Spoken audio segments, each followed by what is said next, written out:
नमस्कार, times of Swaraj में आप सबों का स्वागत है और मैं हूं संतोष सिंह।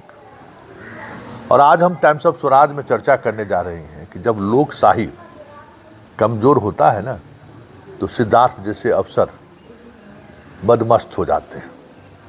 सिद्धार्थ जैसे अफसर मनमानी करने लगते हैं। सिद्धार्थ जैसे अफसर बेलगाम हो जाते हैं। सिद्धार्थ जैसे अफसर पद की गरिमा भूल जाते हैं। सिद्धार्थ जैसे अफसर किसके प्रति जिम्मेवार है उसका एहसास उन्हें नहीं होता है। ये बात मैं इसलिए कह रहा हूँ कि नीतीश कुमार का 2005 से लेकर आज तक के शासनकाल के दौरान जितने भी कानून बने हैं, जितने भी नियमावली बनी है, उस पर जरा गौर करिए। हर कानून और हर नियमावली बनने से पहले ज़बरदस्त तरीके से उस पर होमवर्क होता रहा है। जो मैंने नीतीश कुमार के कामकाज को जहाँ तक मैंने देखा है, ऐसा नहीं है कि इस सत्र में जो है सो कोई कानून उन्होंने लाया या कोई नियमावली बनाया उसको दूसरे सत्र में उन्होंने बदल दिया, ऐसा नहीं है। काफ़ी मंथन होता है उनके नियमावली में। लेकिन जिस तरीके से सिद्धार्थ ने चंद महीनों में ही, क्योंकि भाई देखिए के पाठक ने जो नियमावली बनाई थी, जिसका गजट हुआ, पूरे प्रोसेस के तहत हुआ, कैबिनेट में गया, कैबिनेट में अप्रूव हुआ, फिर उसका जारी हुआ सब कुछ। और हमें लगता है कि ऐसा नहीं है कि नीतीश कुमार के जानकारी के बगैर वो हुआ होगा। पूरा मंथन उस पर हुआ होगा। पूरे हर लोग जो नीतीश कुमार के खासम खास ब्यूरोक्रेसी में जो लोग हैं, वो सारे लोग बैठ के उस पर निर्णय लिए होंगे। और वो निर्णय कहीं न कहीं तार्किक इसलिए रहा, मैं मानता हूँ वो तार्किक था कि भाई हमें विशिष्ट शिक्षक बनाना है, तो हम इस नियमावली के तहत हम उनको विशिष्ट शिक्षक बनाएंगे। उनकी पोस्टिंग के लिए मेरिट कम चॉइस पोस्टिंग हम देंगे। सबसे मतलब कह सकते हैं कि जिम्मेवार और पारदर्शी यही तरीका हो सकता था कि भाई नंबर, जिनका जैसा नंबर है उसके अनुसार उनको हम चॉइस डिस्ट्रिक्ट का देंगे। और इस पर सहमति बनी। लेकिन अचानक चंद महीने में जो सिद्धार्थ ने जो नया नियमावली लाया, नाम बदल दिया उन्होंने, तबादला का नियमावली लगाए। भाई उसमें तो ऑलरेडी वो नियमावली है ही, फिर ये नया नियमावली ले आए।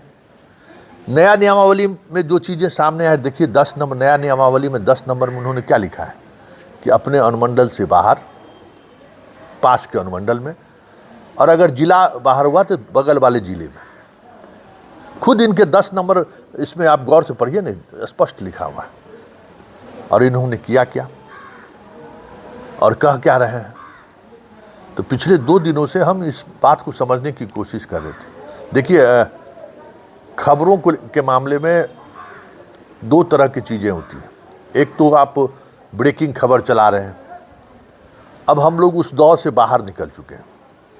खबर का इन्फॉर्मेशन लेने का तरीका भी हम लोगों का बदल गया है कि अब हम उस खबर के पीछे की खबर क्या है या उस खबर का मतलब क्या है, ये हम लोग समझने की कोशिश करते हैं और आप तक पहुंचाते हैं।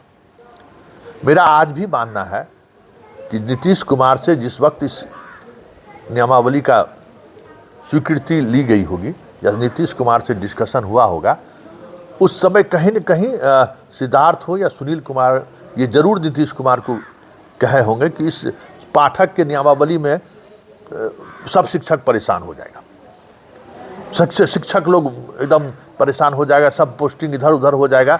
इसलिए अफसर नया एगो नियमावली ला देते हैं जिसमें शिक्षक को ज़्यादा परेशानी होगी, आसपास में ही पोस्टिंग कर देंगे। क्योंकि इस मसले पर हम लगातार हमारी बातचीत हो रही है। मुख्यमंत्री आवास में तैनात सीनियर अधिकारियों से भी हमारी बात हुई है कि ये कैसे हो गया। वो लोग खुद हैरान हैं कि भाई जिस समय में डिस्कशन हो रहा था मुख्यमंत्री से, अभी तो मुख्यमंत्री दिक्कत क्या, समस्या क्या है ना, कि हम इसलिए कह दें कि लोकशाही जब कमज़ोर होता है तो ऐसे लोग फुदफुदाने लगते हैं। नीतीश कुमार उस मानसिक स्थिति में नहीं है, इसीलिए।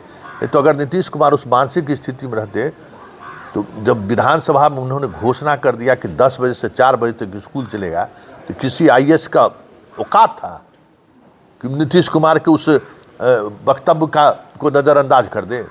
किसी IAS के पाठक को हम जानते हैं कि नीतीश कुमार के सामने में के पाठक की क्या स्थिति होती है, क्योंकि नीतीश कुमार एक ऐसे मुख्यमंत्री रहे हैं जो किसी भी सब्जेक्ट पर खुद होमवर्क करके आते हैं।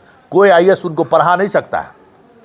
हम 2-3 मीटिंग के खुद हम साक्षी हैं, जिस मीटिंग में हमने देखा है कि कई सीनियर आईएएस अधिकारियों को एक से एक, मतलब 1 महीना से नियम कानून बना के लेके आए।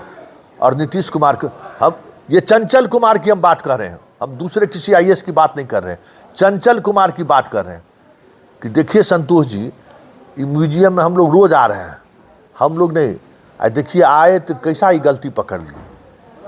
मतलब आप कुछ भी करके आइए, आप कितना भी होमवर्क करके आइए, पूरी तैयारी करके आइए, नीतीश कुमार वहीं पर हाथ डालते हैं जहां पर हम लोग गलती किए हुए।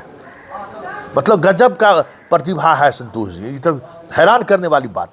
आ रहे थे ना हम लोग रोज देखने के लिए, म्यूजियम बन रहा था और म्यूजियम में ऐसा तकनीकी ब्लंडर हो चुका था जिसको सुधार करने में करोड़ों रुपए का फिर से सुधार करने के लिए टेंडर लाएगा। कहा कि आप लोग क्या देखा, और आते नीतीश कुमार गाड़ी से उतरा और देखे उसको, कहे क्या चंचल जी क्या कर लिए, इसका देख रहे हैं।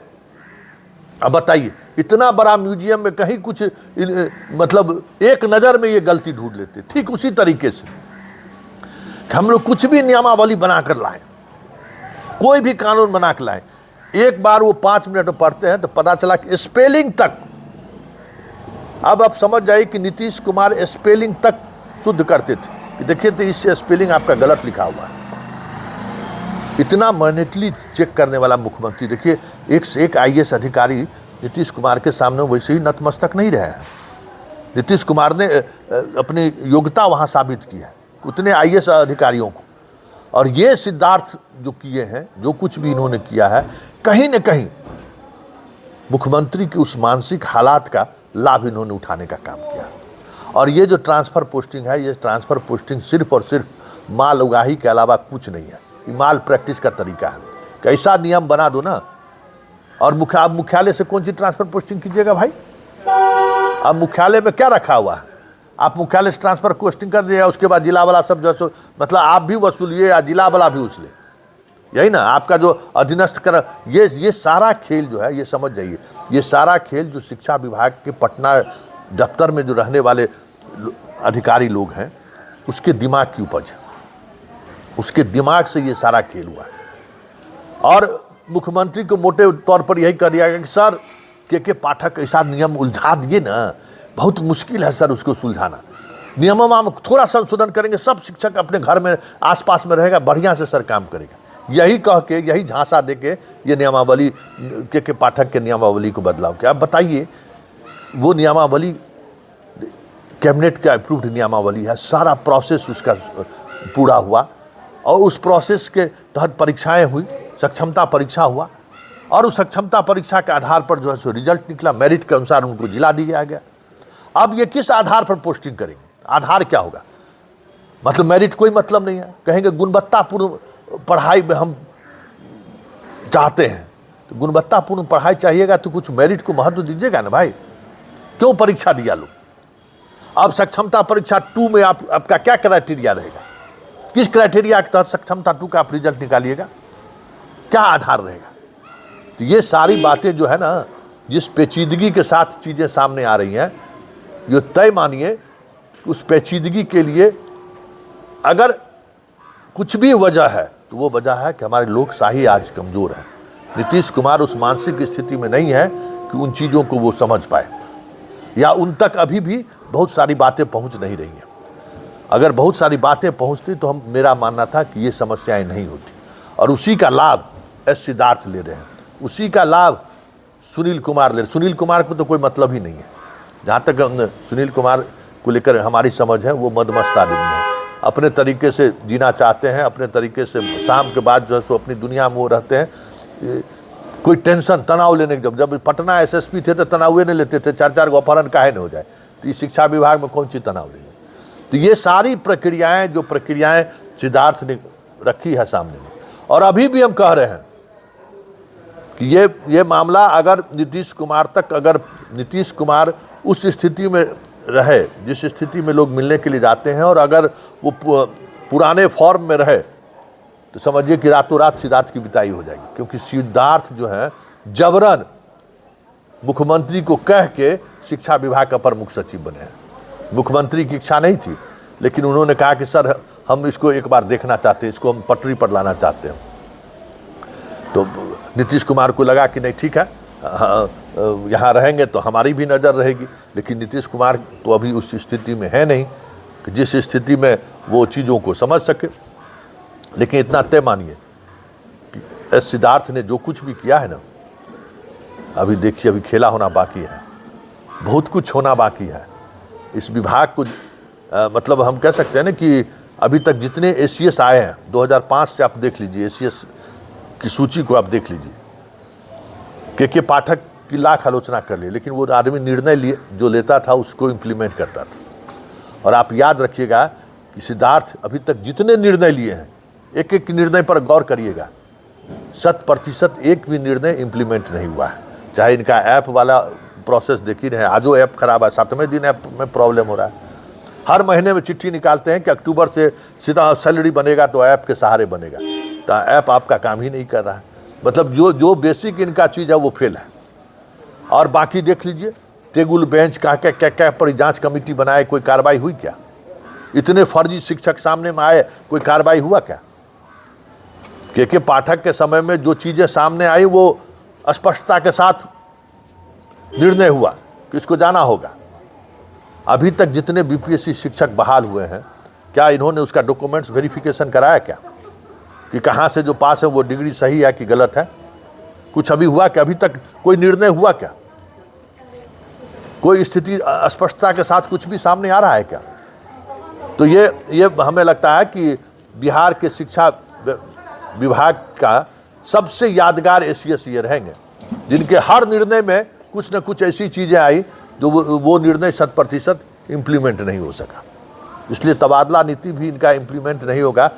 ये जहाँ तक मेरी समझ है और जहाँ तक हम इनको समझते हैं, ये मान के चलिए कि तबादला भी इनसे नहीं होने वाला है, और ना ही तबादला प्रोसेस में वो पारदर्शिता आपको देखने को मिलेगी जिसके सहारे आप कहिएगा कि ट्रांसफ़र पोस्टिंग में मतलब क्रिस्टल की तरह साफ कुछ दिख रहा है। कुछ साफ दिखेगा नहीं, ये भी तय मानिए।